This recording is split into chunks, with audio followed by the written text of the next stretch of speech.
মুস্তাফিজের অভাব হাড়ে হাড়ে টের পেয়েছি আজ।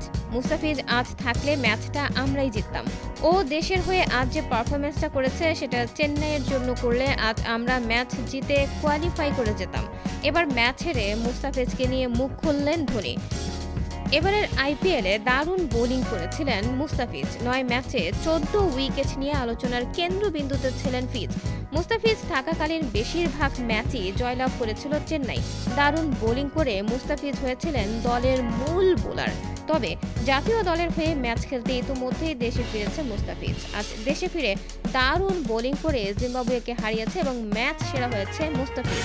এদিকে একই দিন আজ গুজরাটের বিপক্ষে ম্যাচ হেরেছে চেন্নাই। ম্যাচ হেরে মুস্তাফিজের অভাবের কথা স্বীকার করেছে ধোনি। তিনি বলেন, আমাদের মূল বোলার ছিল মুস্তাফিজ। সে থাকতে বোলিং লাইন আপ নিয়ে চিন্তা করতে হতো না। পিচ চলে যাওয়ার পর পাখি রানাও চলে গেল। তাদের ছাড়া বোলিং লাইন আপ একেবারে অকার্যকর। আজ বোলাররা একদম বাজে করেছে। এই প্রথম আমাদের বিপক্ষে ২০০ রান পার করল কোনো দল। পিচ থাকলে ভিন্ন কিছু হতো। গুজরাট আজ ২৩১ করেছে। এখানে মুস্তাফিজ থাকলে কমপক্ষে ২০ থেকে ২৫ রান কম হতো।